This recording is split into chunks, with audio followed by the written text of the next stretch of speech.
Let me tell you a story. When I was young, I had dreams of glory. Oh, these mistakes seem to come like a flood. Last time we broke camp in KETCHUM, Idaho, and traveled a couple of hours southeast of the small town of ARCO, home of the quirky and oddball Honey's Campground. Free power, free camping, and expect to stay about as long as the host Scar can tolerate you. This, my nomadic friends, should be a required stop for each of you. And did I mention free beer? So I'm not going to get into a lot of detail about Honey's Campground. Suffice it to say, this campground revolves around the host, Scar. And Scar lives in one of like 3 different school buses.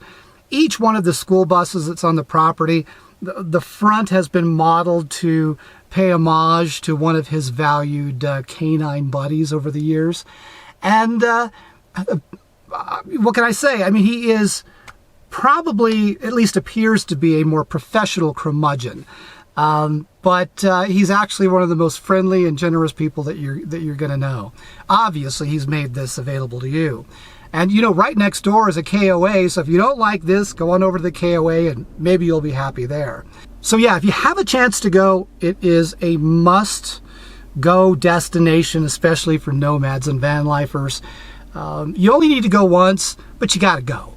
So anyway, Tracy, Stanley, and I left to go to the Grand Tetons, which was going to be our next camp.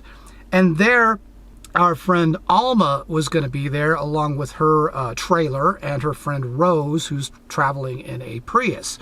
So the trick was to get to the Tetons, find camp that was large enough for all of us, and, and go from there.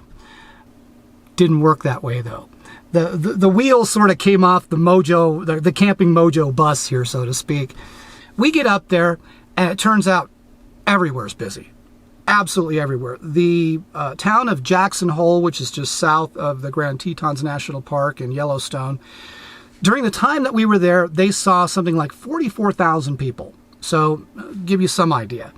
So, every place that we went was packed. And so, as a result, it seemed like we would drive, and we would drive some more, and we would drive some more, and we would just find that it was busy and busier and busier, and ultimately kind of had to give up. I mean, we spent the first day that we were there, we spent I think 4 hours looking for a camp, and eventually ended up stealth camping next to a residential park, which was not my thing.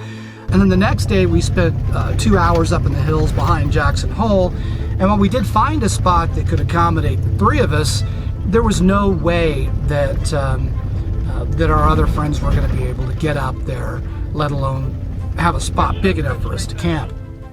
So, at some point we just had to call it and sort of pledge that we would come back another time when hopefully it's a little less bananas. And we just sailed through Grand Teton and tragically sort of sailed right through Yellowstone. And, we just sort of plowed our way through to the next spot that we thought that we would be able to set up camp, which would be out by Henry's Lake in Island Park. Here is where our friends Alma and Rose had joined us for a couple of days, and it was really the first time in a few days that Chaz and Lucky had a chance to calm down. I mean, they had been traveling, they'd been, great sports, but, I don't want to drag these guys around and through bumpy roads and all of that stuff for days upon days. They need a break too. Not much to report other than it was nice to sort of gear down. This was the first time that the dogs ever heard, that I ever really heard wolves at night.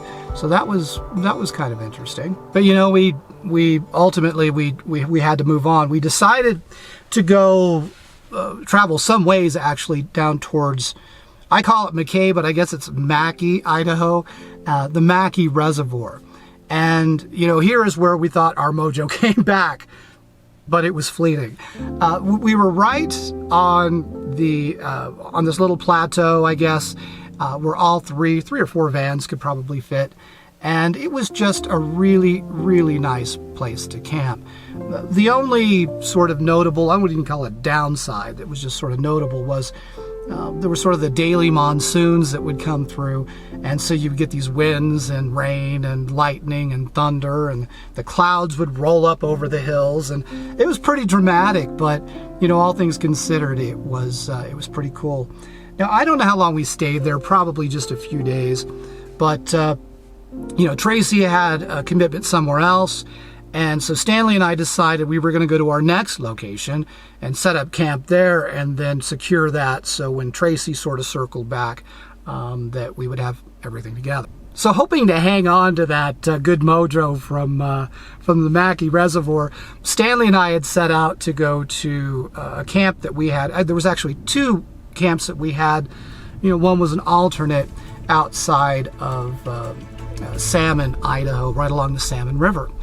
And we ran into more of the same. I mean, we would drive and, you know, through these dusty, dirty roads, and every place that we went to was packed, and every alternate place that we went to was packed. You know, ultimately we decided, let's just go back to what we know. Let's go back to Ketchum.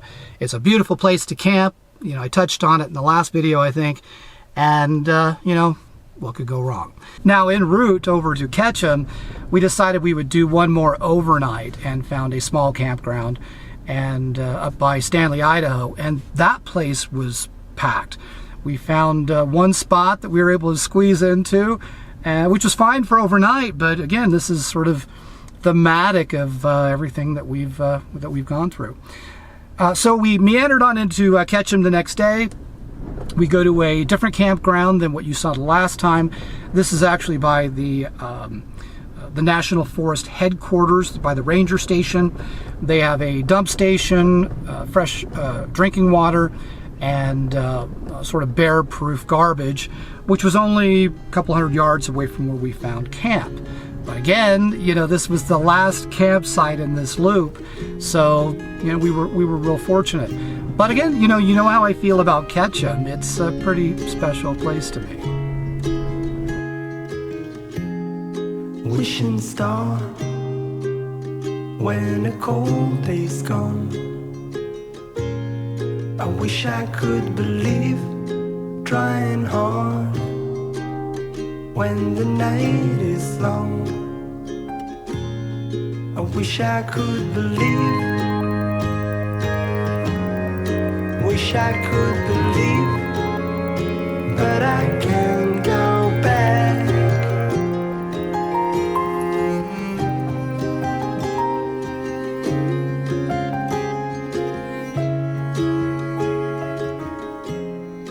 Wishing star. But, you know, as much as I love Ketchum, here's the downside. We started seeing temperatures, I think we started like in the mid-70s, went up to 80, 85, we started pushing the 90s, and then when we started seeing forecasts for, you know, 95, 96 degrees. Now keep in mind, we're at like 6,300 feet in elevation, right? So this is unusual, I think. We decided that we would have to find a more comfortable place to camp. So we did what any reasonable nomad would do. We drove 4 hours to Butte, Montana to Homestake Pass. Now, you know, at this point, I'm exhausted, right? We get to Homestake Pass, it's busy, right? Fortunately, you know, I'm ready to throw up my arms at this point. I'm freaking exhausted. But fortunately, Stanley is a much more patient individual than I am, and he pushed forward a couple of times and ended up finding what is probably going to be in my top 5 list. And it was just this amazing open spot with trees surrounding it. You had enough room for probably 2 or 3 Class A's and half a dozen vans. And at the end of this little sort of cul-de-sac, it opened up and you could see the cell tower on the other side. And because it was so remote along this rocky, bumpy road, there was a couple of ATVers out there, you know, but that was pretty much it. And I think we probably still would have been there, but we had Labor Day plans, and our next destination was going to be the Clark Canyon Reservoir. But before we left, some friends reached out to us, Greg and Val, who I had met at one of Deborah Dickinson's events last year, and they were just an hour north of us. So I could not resist seeing them. I had to make that trek. And you know, just so you know, these two individuals are the sweetest, kindest, most generous people that you're gonna meet. And they are among my favorite nomadic people that I've met since I've been on the road. But after our overnight trip, we, you know, said goodbye and we head back down to our next destination, which is the Clark Canyon Reservoir in Montana. So I think we've covered plenty. I mean, if there's a point to this, it's that we've packed a lot into a short period of time. And you know, we've met our friend Gray, we've met Alma and Rose and Greg and Val and Tracy, of course. And it's been a wonderful time. But for whatever reason, it just seems like it is unusually busy. And I don't know if it's related to COVID. I don't know, but yeah, it's bananas out here. And where I am right now, much better in MOJO, but I don't know how long that's going to last. Anyway, that's it. Look, take care of yourselves, stay safe, and stay healthy, and you will hear from me soon. Bye now. They said, son, let me tell you a story